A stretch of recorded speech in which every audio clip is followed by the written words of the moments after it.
See, just going back to that, Keith, going back to Rangers there, you mentioned Falkirk away this weekend, right? Then Motherwell at home, then Hearts and Celtic away. Do you think if they, and again, this is all hypothetical, obviously, but a point apiece at Tynecastle and Parkhead and 2 victories against Motherwell and Falkirk, and then, of course, it comes to Hibs at home. If they come through it like that, it's probably enough to give Rangers the title, do you think? Well, that's what I'm saying.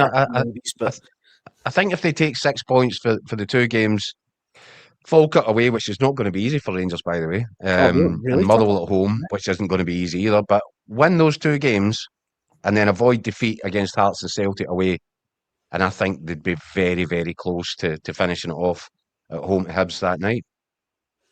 And the thing is, we haven't even talked about this really from a Hearts perspective.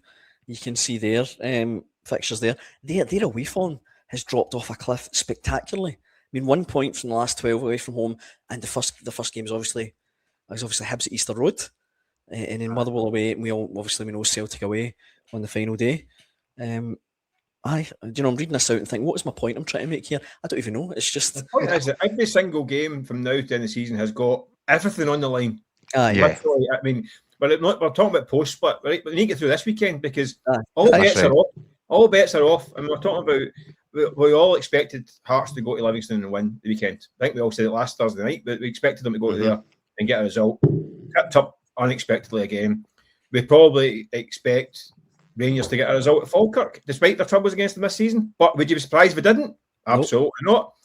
Celtic at home to St Mirren, who have seemed to have had I also beat them in the cup. Remember early in the season, the cup final, had off a cliff into the form, but have picked up again. If they drop points to St Mirren, anyone be surprised? Absolutely not. And the flip side for Celtic there is, Mick. The flip side for Celtic there is they could have got St Mirren when St Mirren were, at a point in time when St Mirren's season was secured and their place in the league was safe. They go into that early on in the split. St Mirren are desperate to make sure that they don't get dragged into playoffs and all that. So, that's what I'm saying. You can look at it from one side of the fence. You can look at it from the other side. You probably look at 3 or 4 different fences along the way. But the bottom line is you've just got to go and play your games. Yeah.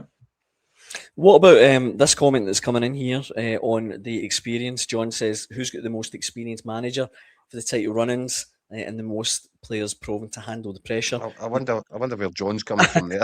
I was going to say, obviously it's Celtic, but do you think that will play a part in it? What's your gut feeling? Do you think that will, be... We can't buy experience. But in that Celtic squad, we're talking about Celtic here, right? Martin obviously has got experience, right? But in terms of the starting 11 on a weekly basis, who's the ones that are the absolute nailed on 8 out of 10 jobs in the running you can guarantee? So Callum McGregor. After that, who we're talking about? Iniachos and Tonekis and all these guys.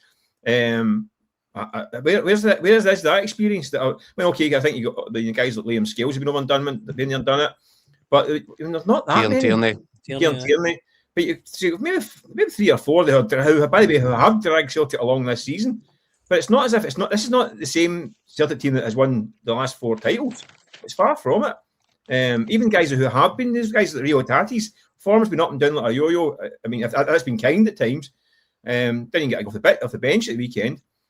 So the guys, the ones you bank on, your Carter Vickers, your Johnsons, your Jotas, they're all on the treatment table and hobbling around in moon boots. So they're left with the Iniachos, the Chankaras, the Tonekis, the Yangs, the guys that haven't been over the course and haven't proved that they've got the chops to do it. So all bets are off for that one as well. There's no bankers for Celtic. They've got 3 or 4 guys who have had to carry them, and they're all need to do again. You were going to say something there, Keith? No, I just think, look, experience is going to play a factor in it, but probably more in the dugout. Martin O'Neill, he's the wily old fox, isn't he? He's been there, he's done it. Might be some time ago, he might be struggling to remember it. But you can't buy the experience that he's got. I think that, I'm going to say, I think that will influence the running. It's already influenced the season, hasn't it? Because it's hard to imagine, given the state that Celtic have reduced themselves to this season, how anybody else but Martin O'Neill could have them in this position going into the last 5-6 games. So there's no doubt that Martin O'Neill's experience and Nous is going to play a big factor. That's Celtic's best chance. But Keith, what position are Celtic actually in right now in reality, right? Because Celtic have lost 8 league games this season. On any normal season, this campaign is done and busted. Yeah. And by the way, if it's a Michael Beale Rangers or a Van Bronckhorst Rangers team, Clement first season, they are out of sight at this point in time. The reality is that because Rangers and Hearts have also spilled points all season, it's a 3-horse race. But in any given normal season, if you're losing 8 league games, you are out of sight by this point in time. And they're talking about rebuilding in the summer. Yeah. Rangers, I mean, for all, I think Danny Rohl has done well to get over the initial nightmare start under Russell Martin. But Rangers are 1 point ahead of where they are at this stage last season. And this stage last season, they'd lost to Motherwell, St Mirren, Queen's Park, and all that stuff. They're 1 point better off than they were this time last year. So the fact that Celtic are still in it is because of the teams involved in the race. Because any other given season, by the way, if you're sitting, you're Michael Beale or Van Bronckhorst or Clement, you're looking at this table going, and then how could that not happen when I was there? Yeah. These guys get 85, 90 points plus and finished distant seconds at times. I think to be fair to Danny Rohl though, Mick, if you extrapolated the sort of points to games ratio that he's had since he's come into it, I think he would be up and around that figure as well, Binny. I don't think there's any doubt about it. When you look at how Rangers started the season, where they were when Danny Rohl went into it. Yeah, so with Celtic and Nulo. Yeah, exactly right. If you look at the games in charge are both Martin O'Neill's slightly ahead of in terms of percentage points per game. Martin O'Neill's slightly ahead of Rohl over the amount of games they've been in charge. Yeah, that's true. But again, they're all dropping more points than they would usually.